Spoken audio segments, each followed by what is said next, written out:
Covishield, Covaxin డోసులను కొనుగోలు చేస్తున్నట్టు వెల్లడి. గణనీయంగా తగ్గుతున్న కోవిడ్ కేసులు. 63 రోజుల తర్వాత 1,00,000 లోపు కేసులు నమోదు.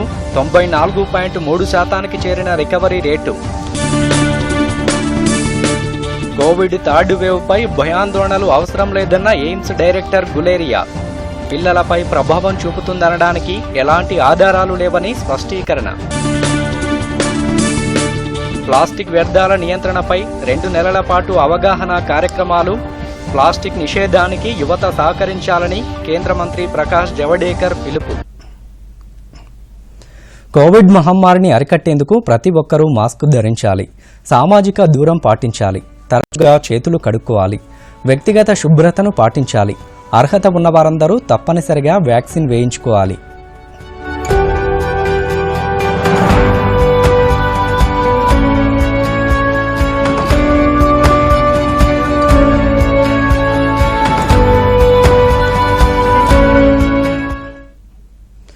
ముఖ్యమంత్రి కె చంద్రశేఖరరావు అధ్యక్షతన రాష్ట్ర మంత్రివర్గ సమావేశం కొనసాగుతోంది.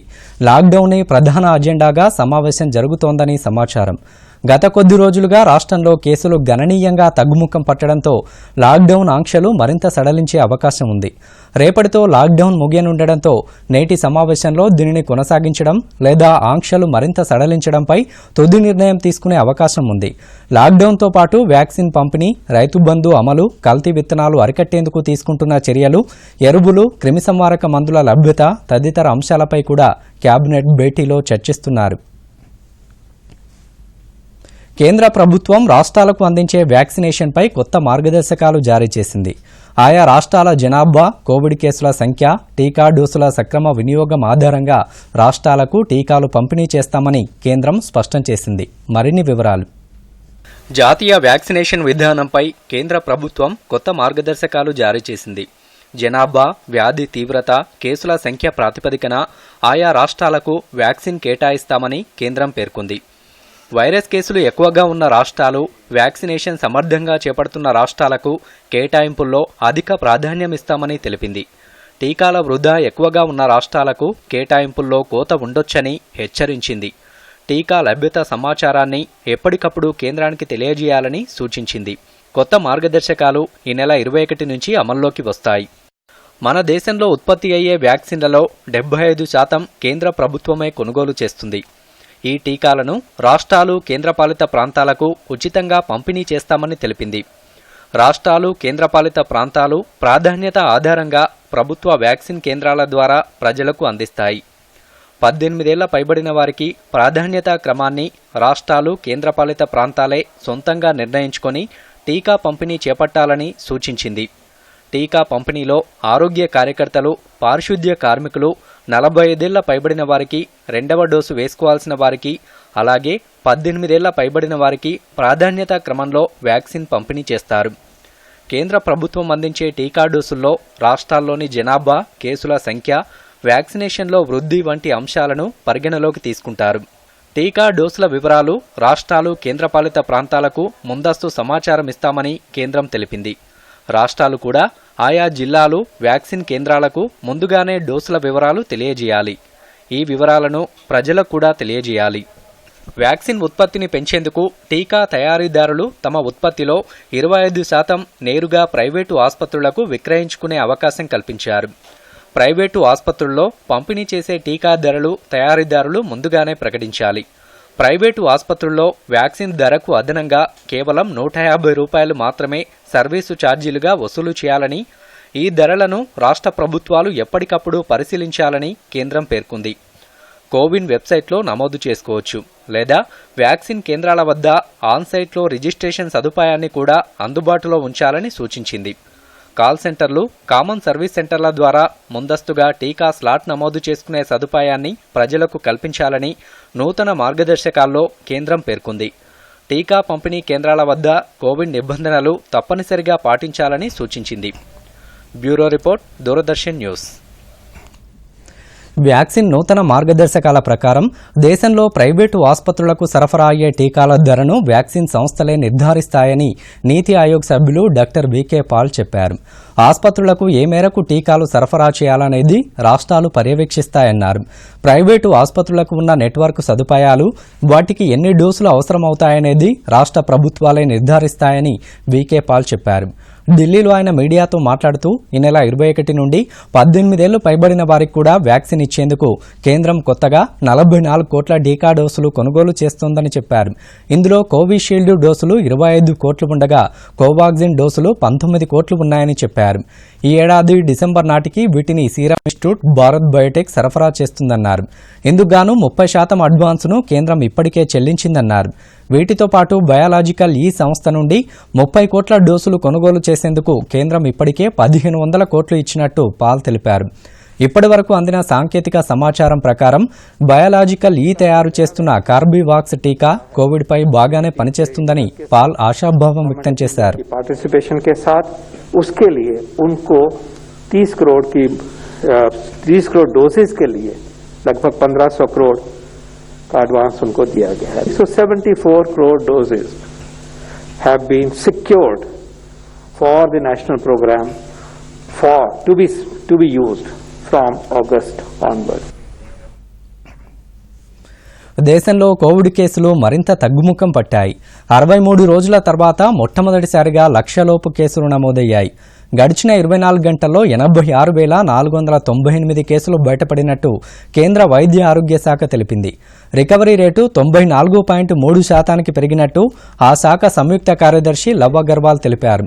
తాజాగా 1,82,000 మంది వైరస్ నుండి కోలుకోగా పాజిటివిటీ శాతం 4.62కు తగ్గిందని ఢిల్లీలో రోజువారీ విలేకరుల సమావేశంలో లవ్ అగర్వాల్ చెప్పారు. जैसे कि आप देखेंगे तो पाएंगे कि जहां 7 मई को देश में प्रतिदिन के हिसाब से 4,14,000 केसेस रिपोर्ट हुए थे, जो घटते घटते 19 मई को 2,67,000 के करीब केसेस रिपोर्ट हुए, वह 25 मई में 2 लाख से कम, 31 मई में करीब 1.5 लाख केसेस, और अब घटते घटते अब हम उन केसेस में पाते हैं कि 1 लाख से कम, यानी कि पिछले 24 घंटे में 86,498 केसेस देश में रिपोर्ट हुए हैं. हम देखें तो पाते हैं कि यह 3 अप्रैल के बाद देश में अब तक रिपोर्ट हुए डेली बेसिस पर सबसे कम केसेस हैं, और जो हाईएस्ट पीक देश में नोट की गई है उससे कंपेयर करें तो देखते हैं कि around 79% decline in cases with the highest reported peak in daily new cases. यह एक बहुत पॉजिटिव डेवलपमेंट है. हमने इस विषय में कई बार पहले भी बात की है कि ये ट्रेंड को कंटिन्यू बनाने के लिए जो कार्य हमें फील्ड पर करना है, be it in terms of COVID appropriate behavior, containment and other infection prevention activities, वह इसी तरह से सतत प्रयास के रूप में हमें करना पड़ेगा. రానున్న రోజుల్లో పిల్లలపై కోవిడ్ ఇన్ఫెక్షన్ ప్రభావం ఎక్కువ ఉంటుందన్న భయాలను AIIMS director doctor Randeep Guleria తోసిపుచ్చారు. ఢిల్లీలో ఆయన మీడియాతో మాట్లాడుతూ థర్డ్ వేవ్పై ఎటువంటి భయాందోళనలు అవసరం లేదన్నారు. పిల్లలపై ఎక్కువ ప్రభావం ఉంటుందని ఇప్పటి వరకు మన దేశంలో గాని విదేశాల్లో గాని జరిగిన అధ్యయనాలు సూచించలేదని చెప్పారు. కోవిడ్ 2వ దశలో కూడా చిన్నారులపై వైరస్ ప్రభావం నామమాత్రంగా ఉందని డాక్టర్ గులేరియా తెలిపారు. కోవిడ్ తదుపరి దశలు అడ్డుకోవాలంటే కోవిడ్ నిబంధనలు ఖచ్చితంగా పాటించాల్సిందేనని స్పష్టం చేశారు. नेचुरल इम्यूनिटी हो जाएगी, then these waves will stop. लेकिन तब तक जो है अप्रोप्रिएट बिहेवियर ही एक हमारे पास रास्ता है जिससे हम आगे वेव्स को कम कर सकते हैं या रोक सकते हैं. दूसरा पॉइंट था कि ये जो अगली वेव्स हैं ये बच्चों में ज्यादा सीरियस होंगी.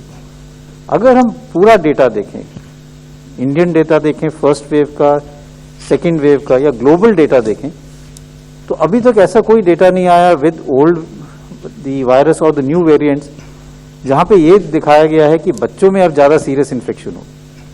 अगर हम सेकेंड वेव का डेटा भी देखें तो जो भी बच्चे एडमिट हुए थे हॉस्पिटल में, 60 to 70% जो बच्चे एडमिट हुए थे, दे वर दोज विद कोमॉर्बिडिटीज. या तो उनकी इम्यूनिटी कम थी, या कुछ ऐसे बच्चे थे जो कीमोथेरेपी पे थे. जो हेल्दी बच्चे थे उनको माइल्ड इलनेस हुआ and they recovered without hospitalisation. इसलिए अभी कोई एविडेंस ऐसा नहीं है कि अगर वेव आएगी तो सीवियर इलनेस बच्चों में करेंगे. और चाहे हम इंडियन डेटा देखें, चाहे ग्लोबल डेटा देखें, और कई पार्ट्स ऑफ द वर्ल्ड में अभी भी कई केसेस आ रहे हैं, नए वेव चल रहे हैं, लेकिन उसमें कभी अभी तक भी ऐसा कोई डेटा नहीं आया कि बच्चों में ज़्यादा सीरियस इन्फेक्शन होती है। तो I don't think that we will have any serious infection in the future in children. और अगर हमें अगले वेव्स को रोकना है तो ये हम सबके हाथ में है। अगर हम कोविड अप्रोप्रिएट बिहेवियर बना के रखेंगे, भीड़ नहीं इकट्ठे होने देंगे, चेन ऑफ ट्रांसमिशन को तोड़ेंगे, तो हमारे लिए आगे के लिए वेव्स नहीं बनेंगे। और ये आई थिंक बहुत ज़रूरी है, both from point of view of subsequent waves and misinformation की the subsequent waves are going to cause more. Sangareddy, Zaheerabad, ఆందోళన నియోజకవర్గాలకు సాగునీరు అందించే లక్ష్యంతో చేపట్టనున్న సంగమేశ్వర ఎత్తిపోతల పథకం సర్వే పనులను ఈ నెల 12వ తేదీన ఆర్థిక మంత్రి హరీష్ రావు ప్రారంభిస్తారు. ఈ ప్రాజెక్టు ద్వారా ఈ 3 నియోజకవర్గాల్లో సుమారు 2,19,000 ఎకరాలకు నీరు అందనుంది. ప్రాజెక్టు నిర్మాణం, సర్వే పనుల నిర్వహణపై హరీష్ రావు అధికారులతో సమావేశమయ్యారు. ప్రాజెక్టులో 2 పంప్ హౌజులు నిర్మించనున్నట్టు మంత్రి హరీష్ రావుకు అధికారులు తెలిపారు. సర్వే పనులు వేగంగా పూర్తి చేయాలని మంత్రి అధికారులను, కన్సల్టెంట్ ఏజెన్సీని ఆదేశించారు.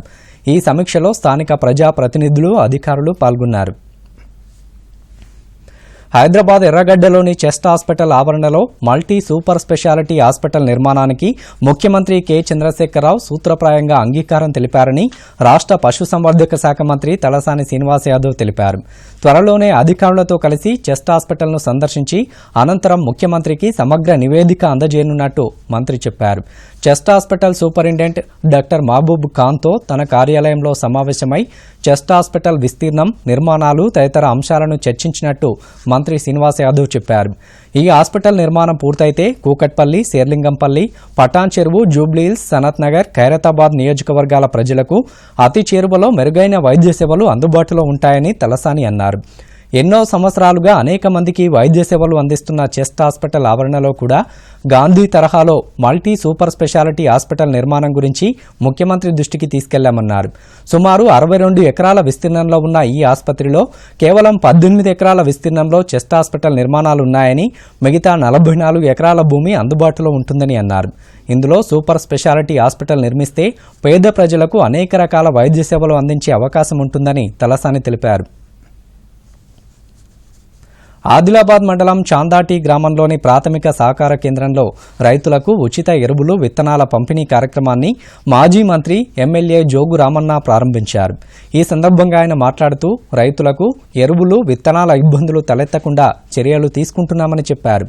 జిల్లాలోని రైతులకు 94,000 మెట్రిక్ టన్నుల ఎరువులు అవసరం ఉండగా ఇప్పటికే 39,000 మెట్రిక్ టన్నులు పంపిణీకి సిద్ధంగా ఉన్నాయన్నారు. నకిలీ విత్తనాలు విక్రయించే వారి పట్ల రైతులు అప్రమత్తంగా ఉండాలని జోగు రామన్న సూచించారు.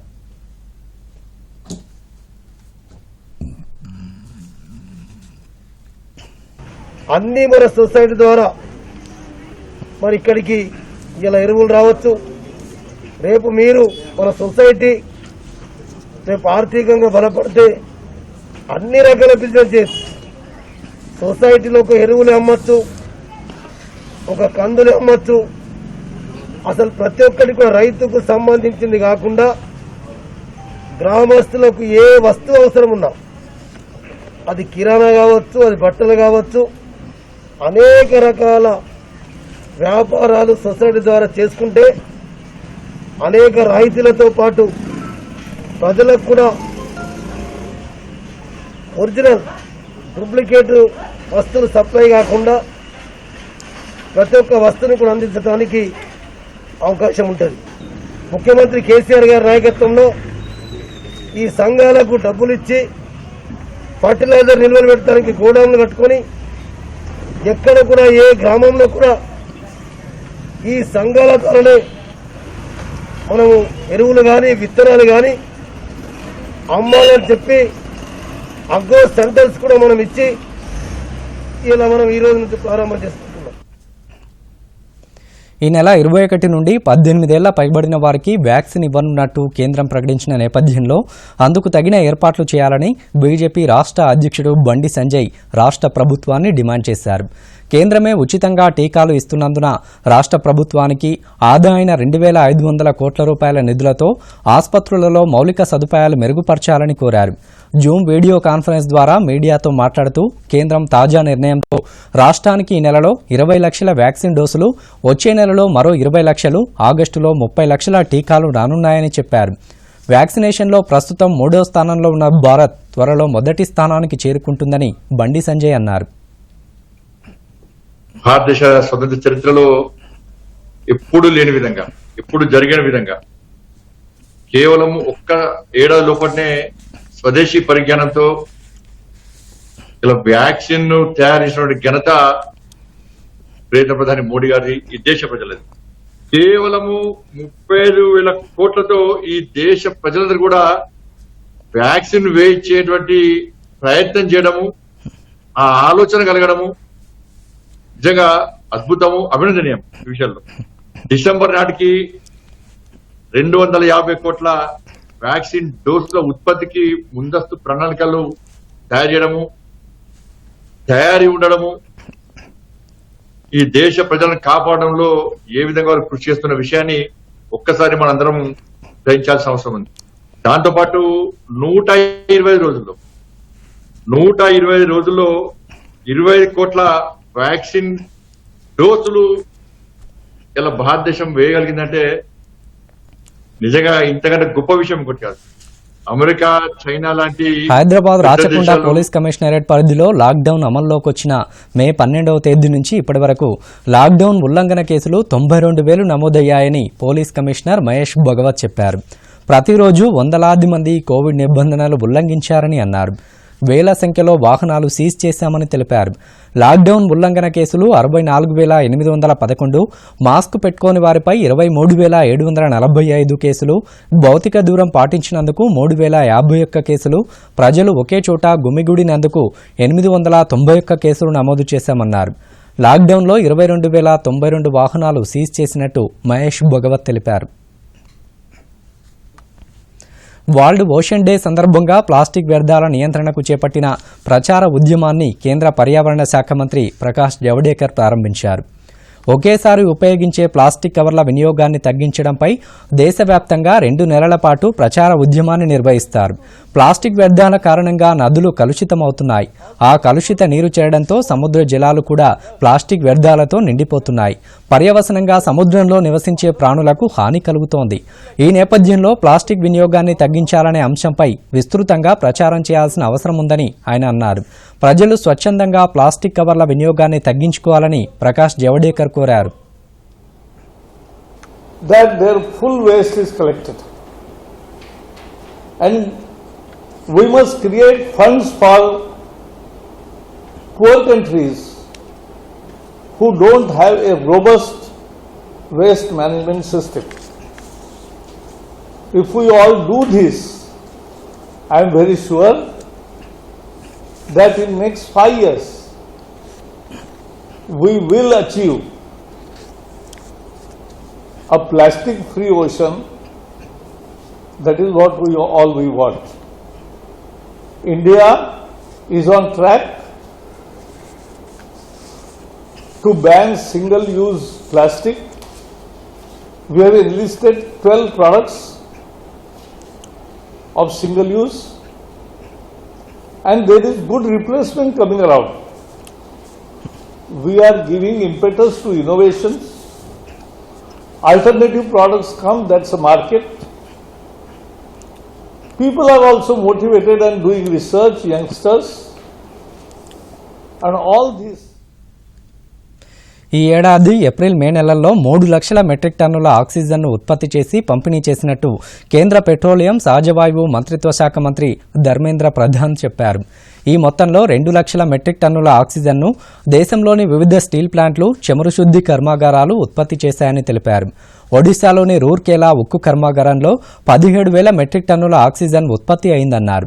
దేశంలో కోవిడ్ కేసులు పెరిగిన నేపథ్యంలో ఆక్సిజన్ కొరత ఏర్పడిందని, అయితే వెంటనే ఆక్సిజన్ ఉత్పత్తి, దిగుమతిపై కేంద్రం దృష్టి సారించి చర్యలు తీసుకుందని చెప్పారు. ప్రస్తుతం దేశంలో ఎక్కడా ఆక్సిజన్ కొరత లేదని మంత్రి స్పష్టం చేశారు. భారత్ స్వీడన్ల మధ్య గతంలో అనేక సంవత్సరాలుగా రక్షణ రంగంతో పాటు అనేక ఇతర రంగాల్లో వాణిజ్య సహకారం కొనసాగుతోందని రక్షణ మంత్రి రాజ్నాథ్ సింగ్ తెలిపారు. రెండు దేశాల మధ్య 2016లో $3 బిలియన్ వాణిజ్యం జరగ్గా అది ప్రస్తుతం $4.6 బిలియన్ చేరుకుందని రాజ్నాథ్ సింగ్ తెలిపారు. భారత్ స్వీడన్ల మధ్య రక్షణ సహకారంపై జరిగిన వెబినార్లో రాజ్నాథ్ సింగ్ మాట్లాడారు. స్వీడన్కు చెందిన అనేక కంపెనీలు భారత్లో పెట్టుబడులు పెట్టాయని అన్నారు. ఆటోమొబైల్, ఫార్మా తదితర రంగాల్లో స్వీడన్ కంపెనీలు పెట్టుబడులు పెట్టాయన్నారు. Institutional footing. India and Sweden Defence Cooperation (MOU), which was signed during the European Union India Summit under presidency of Sweden, has scope for exchange of expertise, training, logistics and maintenance, military technical cooperation, defence industrial and research development cooperation and exchange in UN peacekeeping. సూక్ష్మ పోషకాల లోపం వల్ల ఎదిగే పిల్లలలో రక్తహీనత ఏర్పడుతుందని మనకు పరిశోధనలు చెబుతున్నాయి. వాటిని అధిగమించడానికి ప్రభుత్వం అనేక రకాల చర్యలు తీసుకుంటోంది. అందులో భాగంగా హైదరాబాద్లోని జాతీయ పౌష్టికాహార సంస్థ NIN శాస్త్రవేత్తల బృందం అమెరికాలోని మేరీల్యాండ్ విశ్వవిద్యాలయంతో కలిసి పిల్లల్లో రక్తహీనతపై పరిశోధన చేపట్టింది. ఇందుకుగాను రాష్ట్రంలోని ఉమ్మడి నల్లగొండ జిల్లాలో 22 అంగన్వాడీ కేంద్రాల్లో 8 నెలల పాటు ఎదిగే పిల్లలకు సూక్ష్మ పోషకాలు ఉన్న పౌడర్ను ఆహారంతో పాటు అందించినట్టు NIN assistant director doctor Sylvia Fernandez Rao దూరదర్శన్కు తెలిపారు. ఈ పొడిని మొదట ముద్దగా పిల్లలకు ఆహారంలో ఇచ్చారు. పరిశోధన మొదలుపెట్టిన మొదటి రోజున వారిలో 46% ఉన్న రక్తహీనత పరిశోధన ముగిసే సమయానికి 10% తగ్గిందని డాక్టర్ సిల్వియా చెప్పారు. సూక్ష్మ పోషకాల పౌడర్ను ఉపయోగించడం వల్ల పిల్లల మానసిక, శారీరక ఎదుగుదల మెరుగైందన్నారు. మెదడు పనితీరు కూడా 6 పాయింట్లు పెరిగిందన్నారు. ఈ పోషక ఆహారాన్ని ప్రస్తుతం రాష్ట్రంలోని అంగన్వాడీ కేంద్రాల్లో బాలామృతంతో పాటు ఇస్తున్నట్టు చెప్పారు. దీనివల్ల పిల్లల్లో ఎదుగుదల మెరుగైనట్లు తమ పరిశోధనల ద్వారా వెల్లడైందని డాక్టర్ సిల్వియా తెలిపారు. aid just before it was served to the children, the noon meal. Additionally, we also looked at the quality of the Anganwadi. What we mean by quality is the teacher-child interaction, the environment of the Anganwadi, so on and so forth. Basically, the infrastructure is almost similar in all Anganwadis, but it's the teacher-child interactions that vary to a certain extent. And what we found was children who attended this better quality Anganwadis had better development to begin with. So goes on to show that having a diverse diet, this diets rich in micronutrients, and also having a very interactive or a responsive teacher in the center helps in improving children's development. We got the micronutrients from Piramal for the research, and the company cost, it was given gratis. However, the company estimated a cost of 38 paise per child per day. So if the quantities are more and the logistics are taken care of, it can come down to a greater extent, and this is a good strategy to reduce anemia, at least mid-term, in intermediate phase, and also promote diet diversification in the long term. Corona కష్టకాలంలో స్వచ్ఛంద సంస్థలు, నాయకులు, ప్రజాప్రతినిధులు ఇలా చాలామంది మానవతావాదులు స్వచ్ఛందంగా ముందుకొచ్చి ఇతరులకు సహాయం చేస్తున్నారు. ఇటువంటి వారిలో కరీంనగర్ జిల్లా కేంద్రం చైతన్యపురికి చెందిన వినాయక హోటల్ నిర్వాహకుడు నగునూరి రాజేందర్ కూడా చేరారు. నేను సైతం అంటూ కరోనా మొదటి వేవ్ నుండి ప్రస్తుతం 2వ వేవ్ లాక్డౌన్ వరకు ఎవరు సహాయం అడిగినా కాదు లేదు అనకుండా అడిగిన వారి ఆకలి తీరుస్తున్నారు. నగునూరి రాజేందర్ అందిస్తున్న సేవలపై దూరదర్శన్ అందిస్తున్న ప్రత్యేక కథనం. గత సంవత్సరం మార్చి 23న కేంద్రం లాక్డౌన్ ప్రకటించగా నిర్విరామంగా విధులు నిర్వహిస్తున్న పోలీసు, వైద్య సిబ్బందికి తన వంతుగా సహాయపడాలని భావించారు కరీంనగర్లో హోటల్ నడుపుతున్న నగునూరి రాజేందర్. తన హోటల్లో పనిచేసే వారి సహాయంతో పోలీసు, వైద్య సిబ్బంది కోసం ఉచిత భోజన కార్యక్రమాన్ని ప్రారంభించారు. పోలీసు, వైద్య సిబ్బందితో పాటు ఆకలితో అలమటిస్తున్న వలస కార్మికులకు కూడా ఉచితంగా భోజనం పెట్టాడు. కోవిడ్ బారిన పడి వండుకోలేని పరిస్థితిలో ఉన్న ఎంతోమంది బాధితుల ఇళ్లకు వెళ్లి ఆహార పొట్లాలు అందించారు. ఇలా ఎవరు అడిగినా కాదనకుండా భోజనం పెట్టిన రాజేందర్ ఇప్పటి వరకు 1,00,000కు పైగా ఆహార పొట్లాలు సరఫరా చేశారు. ఇందుకు సొంత డబ్బులను కూడా ఖర్చు చేసేందుకు వెనుకాడలేదు. ఫస్ట్ వేవ్లో కొంతమంది మిత్రులు ఆహారం పంపిణీలో కొంత సహకారం అందించినప్పటికీ సెకండ్ వేవ్లో ఎవరూ ముందుకు రాకపోవడంతో తన వద్ద పనిచేసేవారు పనివారు ఒక్కో వంట చేస్తూ మరోవైపు వాటి పంపిణీలో సహకరించారని రాజేందర్ దూరదర్శన్కు తెలిపారు. మొదట 9 రోజులు ఉచితంగా నాణ్యమైన భోజనాన్ని వాళ్ళందరికీ కూడా సంబంధిత అధికారుల అనుమతితోటి ఇవ్వాలని చెప్పేసి నేను ఈ కార్యక్రమాన్ని ప్రారంభించడం జరిగింది. అయితే మొదట 9 రోజుల కోసమే అని ప్రారంభించిన ఈ ఉచిత భోజనాల కార్యక్రమం గత సంవత్సరం మార్చి 23 నుండి నేటికి కూడా సెకండ్ వేవ్ ఉధృతిలో కూడా కొనసాగుతుంది.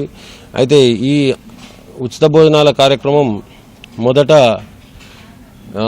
ఫ్రంట్ లైన్ వారియర్స్ వాళ్ళతో స్టార్ట్ చేసింది. తర్వాత మాకు కాల్స్ వచ్చినాయి, సార్ ఇక్కడ రోడ్డు పైన మైగ్రెంట్ లేబర్స్ నడుచుకుంటూ వెళ్తున్నారు, వాళ్ళకు ఫుడ్ లేదు అది ఇది అని. అంటే ఎవరు చెప్పినా కూడా వాళ్ళు ఎక్కడుంటే అక్కడికే వెళ్ళి వాళ్ళకు భోజనం అందించడం జరిగింది. అలాగే 60-70 రోజుల తర్వాత కరీంనగర్లో కరోనా కేసులు పెరగడంతో చాలామంది ఇంట్లో ఉంటూ చికిత్స చేసుకోవడం ప్రారంభించారు. అయితే వాళ్ళకి ఏంటంటే వాళ్ళ కుటుంబ సభ్యులు కూడా వాళ్ళ ఇంటికి వెళ్ళి వాళ్ళకు భోజనం చేసి ఇచ్చే పరిస్థితి లేని కారణంగా నా వంతుగా నేను వాళ్ళకి 2 పూటల కూడా ఉచితంగా నాణ్యమైన భోజనాన్ని వాళ్ళ ఇంటి వద్దకే తీసుకెళ్లి దాదాపు 1000 కరోనా సోకిన కుటుంబాలకు నేను ప్రతిరోజు వాళ్ళ ఇంటికి వెళ్లి భోజనాలు ఇవ్వడం జరిగింది.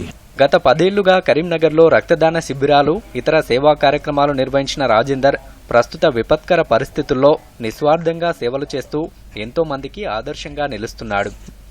Bureau report, Doordarshan news.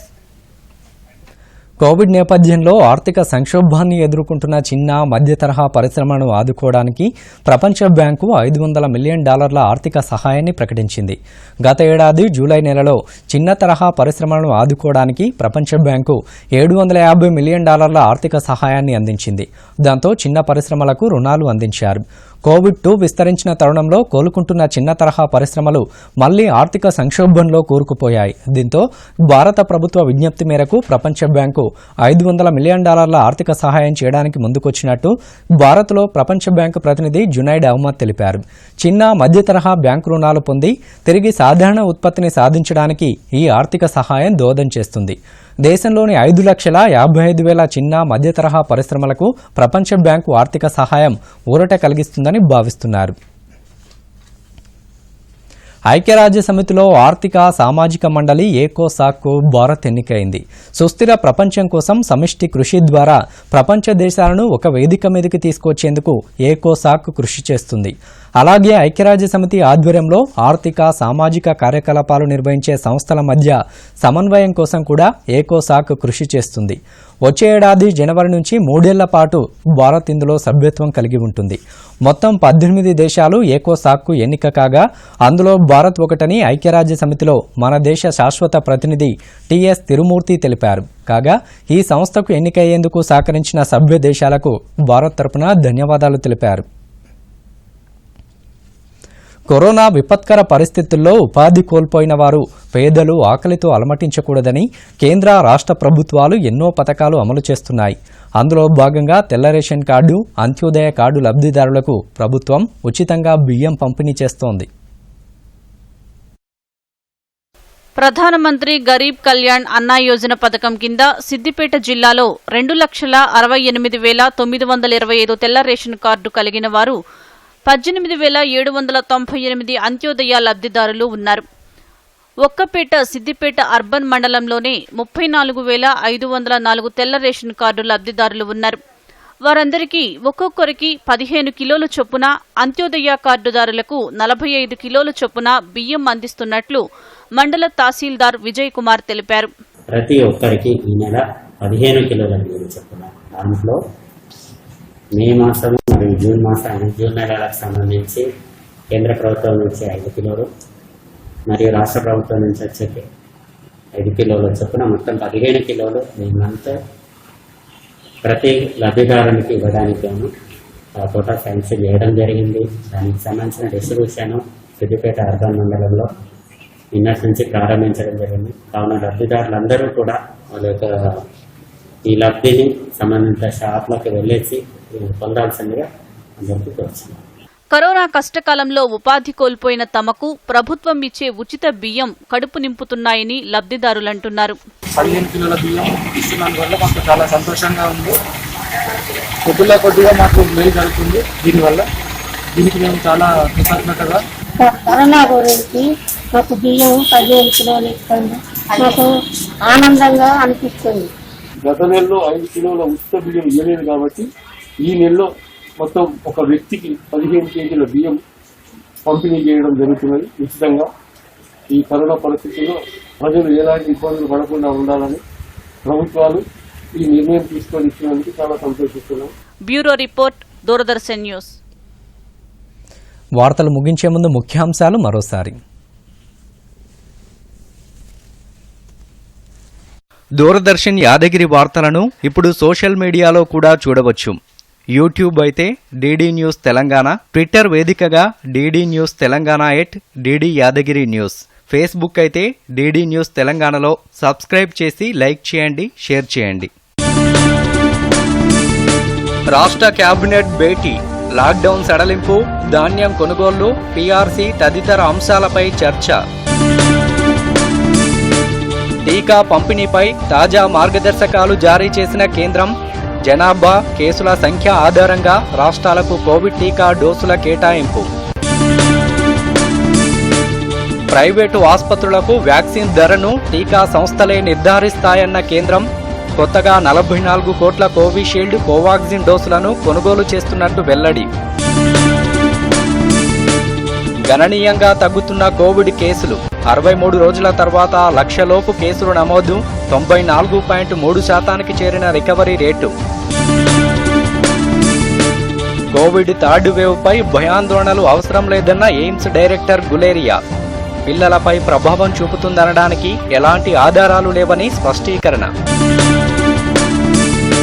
Plastic వ్యర్థాల నియంత్రణపై 2 నెలల పాటు అవగాహన కార్యక్రమాలు. ప్లాస్టిక్ నిషేధానికి యువత సహకరించాలని కేంద్ర మంత్రి ప్రకాష్ జవడేకర్ పిలుపు.